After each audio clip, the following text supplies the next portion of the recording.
Hello everyone, कैसे हैं आप सब। उम्मीद है सब बढ़िया होंगे। तो चलिए जल्दी से शुरू करते हैं आज की वीडियो। तो आज हम बात करने वाले हैं रीडिंग में टाइम मैनेजमेंट के बारे में। बड़े सारे स्टूडेंट्स की कंप्लेंट रहती है कि हमारी जी रीडिंग कंप्लीट नहीं हो पाती, टाइम बड़ा कम है, हमारे पैसेज कंप्लीट नहीं होते, रह जाते हैं। तो हम क्या करें, कुछ सोल्यूशन बताएं। तो मैंने सोचा क्यों ना उसके लिए एक वीडियो बना ली जाए। तो चलिए स्टार्ट करते हैं। देखिए, रीडिंग में हमारे पास होते हैं 40 क्वेश्चंस और होता है 1 आवर, राइट। 3 सेक्शन है। अब तीनों सेक्शंस की जो डिफ़िकल्टी लेवल है वो डिफरेंट है। तो उस हिसाब से हम टाइम को अगर आइडली डिवाइड करने की कोशिश करें 60 मिनट्स को, तो सेक्शन फर्स्ट जो है उसको हम 15 मिनट्स डिवोट कर सकते हैं। सेक्शन 2 पे हम लगाएं 18 से 20 मिनट और सेक्शन 3 पे 25 मिनट्स। तो हमारे 60 मिनट्स में इजीली जो है ये कंप्लीट होते हैं। अब इसमें क्या है कि जो सेक्शन 1 है उसमें ईज़ी पैसेज होता है, इतनी कोई प्रॉब्लम नहीं होती। सेक्शन 2 जो है वो भी ठीक-ठाक होता है। इन दोनों में क्या है कि हमें जो आंसर्स हैं वो लाइन बाय लाइन मिलते जाते हैं ईज़िली, राइट? पर सेक्शन 3 में डिफ़िकल्टी क्या है, एक तो इसके आंसर्स जो हैं वो बहुत आगे-पीछे होते हैं और इसका डिफ़िकल्टी लेवल सेकंड और फर्स्ट से जो है वो थोड़ा ज़्यादा होता है। तो इसमें बहुत स्टूडेंट्स को प्रॉब्लम रहती है। बट गुड थिंग इज़ कि तीनों में जो हम जितने भी क्वेश्चंस ठीक कर रहे हैं उसके लिए मार्किंग तो हमें इक्वली मिल रही है, राइट। तो हम प्रेफर करेंगे कि हमारा जो हमें आते हैं क्वेश्चंस वो हम पहले कर पाए, राइट।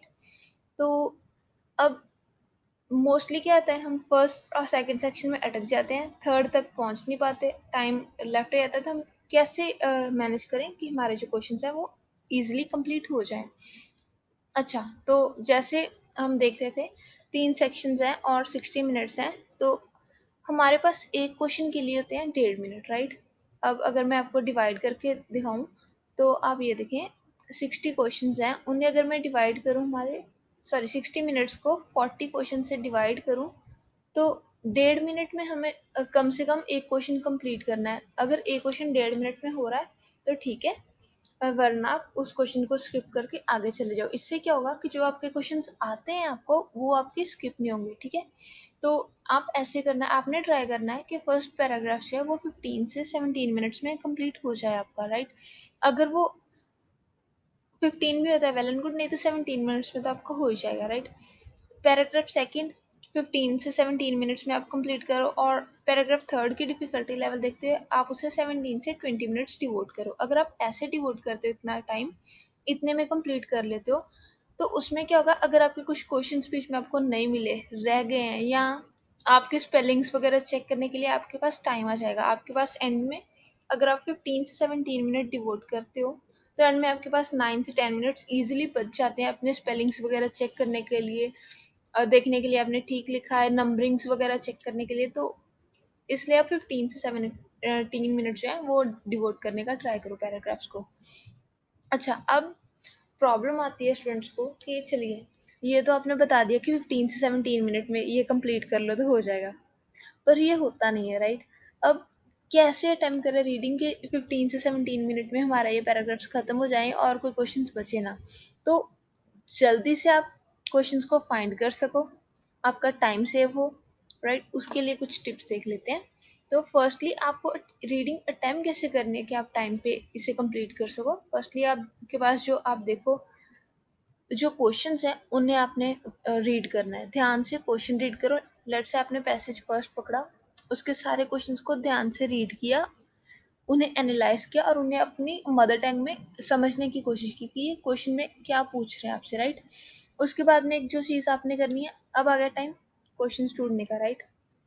तो क्वेश्चन के ऊपर जो इंस्ट्रक्शंस है उन्हें आपने केयरफुली रीड करना है कि आपसे क्या कह रहे हैं, राइट। वन वर्ड कह रहे हैं या ट्रू फॉल्स कह रहे हैं, राइट। तो अगर आप ट्रू फॉल्स को यस नो तो नहीं आंसर कर दें, ऐसी मिस्टेक से आप अपने मार्क्स ना घटाओ, इसलिए, राइट। इंस्ट्रक्शन केयरफुली रीड की, क्वेश्चन रीड किया, अब आप आ गए पैसेज पे, राइट। आपने क्या करना है, सारा जो पैसेज है उसे स्किम एंड स्कैन कर लेना है और उसमें जो इंपॉर्टेंट वर्ड्स हैं उन्हें आपने अंडरलाइन करते जाना है। अब इंपॉर्टेंट वर्ड्स कैसे मैं बताती हूँ। कहीं पे भी आप देखो कोई डेट है, किसी जगह का नाम है, उसे अंडरलाइन कर दो क्योंकि वो किसी क्वेश्चन में आपको मिल ही सकती है, राइट। अगर आप कहीं पे देख रहे हो नोन एज, कॉल्ड, हाउएवर, ऐसे वर्ड्स अगर आप कहीं देख रहे हो उन्हें अंडरलाइन कर दो, उनके नियर बाय मोस्टली क्वेश्चंस के आंसर होते हैं, राइट।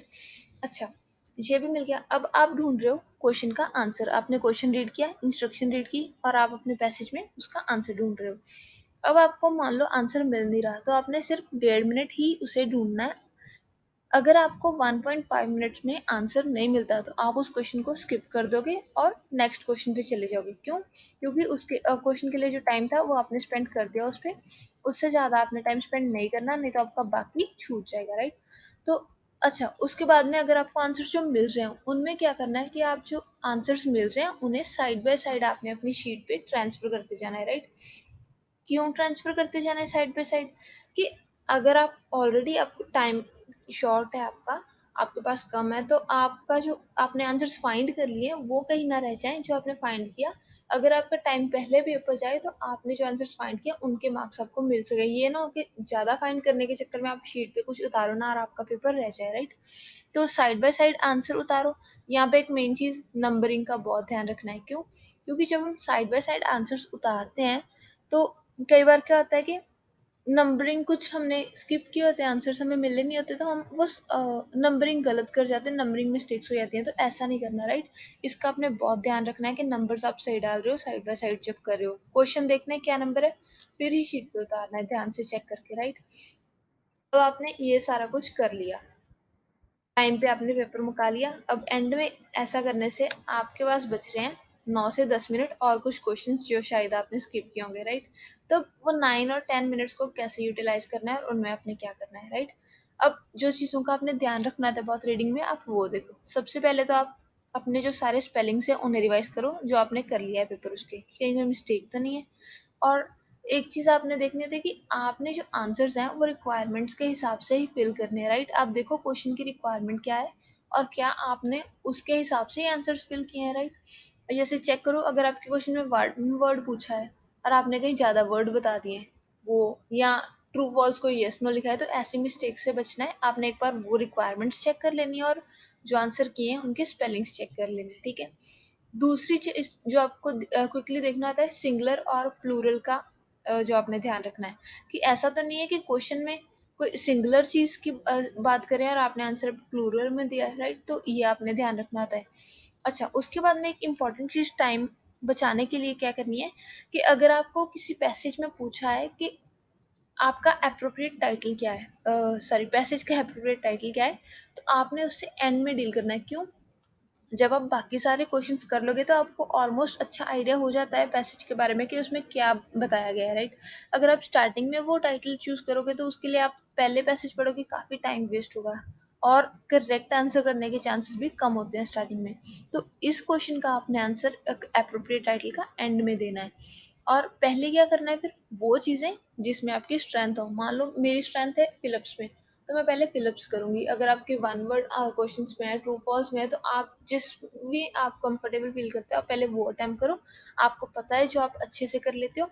और अप्रोप्रिएट टाइटल या कोई भी और ऐसी टाइप जो आपको डिफिकल्ट लगती है रीडिंग में, उसे आप एंड में अटेम्प्ट करो, राइट? ये सारी चीजें क्विकली चेक करने के बाद लास्ट के जो 5-6 मिनट बचते हैं उसमें आप देखो अपने जो आपने स्किप किए हैं आंसर्स, राइट? वो सारे आप ढूंढने का ट्राई करो, अगर आपको मिल रहे हैं तो आप फिल कर सको। और इस तरीके से मुझे लगता है अगर आप ट्राई करोगे तो आप मैक्सिमम क्वेश्चंस का आंसर दे पाओगे जो आप ढूंढ रहे हो। और ऐसा नहीं होगा कि आप एक ही पैसेज में अटके और आपका जो है टाइम निकल जाएगा।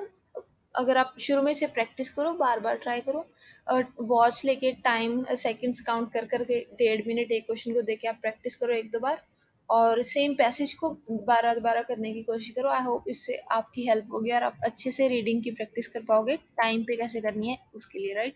और आई होप आपके लिए आज की वीडियो हेल्पफुल रही होगी। अगर आपको अच्छी लगी वीडियो, इंटरेस्ट है, तो आप प्लीज़ मेरे चैनल को सब्सक्राइब करो, लाइक करो और कमेंट करो, अपने फ्रेंड्स के साथ भी शेयर करो। और अगर आपके पास कोई सजेशंस हैं या कोई टॉपिक जिस पे आप चाहते हो कि मैं वीडियो लेके आऊँ आपके लिए, तो आप प्लीज़ मुझे कमेंट बॉक्स में बता सकते हो। Thank you everyone.